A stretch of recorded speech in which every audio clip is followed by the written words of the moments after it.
ਸੁਣ ਲਾ ਵੀ ਰਿੱਟੋ ਸਿਮ ਚਾਹੀਦੀ ਆਲਾ ਫੋਟੋ ਵੇ ਫਰਾਰੀ ਲਾਲ ਦੀ ਚੁੰਨੀ ਮੇਰੀ ਰੰਗ ਦੇ ਲਲਾਰੀਆ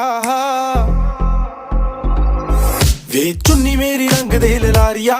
ਮੇਰੇ ਯਾਰ ਦੀ ਗੱਡੀ ਦੇ ਨਾਲ ਦੀ ਚੁੰਨੀ ਮੇਰੀ ਰੰਗ ਦੇ ਲਲਾਰੀਆ ਵੇ ਮੇਰੇ ਯਾਰ ਦੀ ਗੱਡੀ ਦੇ ਨਾਲ ਦੀ ਉਹ ਤਾਂ ਪੰਗੇ ਲੱਗਦੇ ਆ ਉਹਨੂੰ ਚੰਗੇ ਲੱਗਦੇ ਆ ਤਾਂ ਹੀ ਸੋਚਾਂ ਕੁੰਡਲਾਂ ਪਵਾ ਲਵਾਂ ਸੋਚਾਂ ਸ਼ਰੇਆਮ ਹੋ ਜਾ ਸੋਚਦੀਆਂ ਨਾ ਮੈਂ ਉਹਦਾ ਗੁੱਟੀ ਉੱਤੇ ਟੈਟੂ ਬਣਵਾ ਲਵਾਂ ਸੋਚਦੀ ਫਿਟਾਲਦੀ ਮੈਂ ਫੈਂਟਮ ਦੇ ਨਾਲ ਦੀ ਮੈਂ ਇੱਕ ਹੋਰ ਕੁੜਤੀ ਸਵਾ ਲਵਾਂ ਉਹਨੂੰ ਦੇਖ ਕੇ ਤਾਂ ਮੇਰੀ ਹੋ ਜਵੇ ਉਮਰ ਵਧੀ ਦੇ ਨਾਲ ਦੀ ਵੇ ਚੁੰਨੀ ਮੇਰੀ ਰੰਗ ਦੇ ਲਲਾਰੀਆ ਮੇਰੇ ਯਾਰ ਦੀ ਗੱਡੀ ਦੇ ਨਾਲ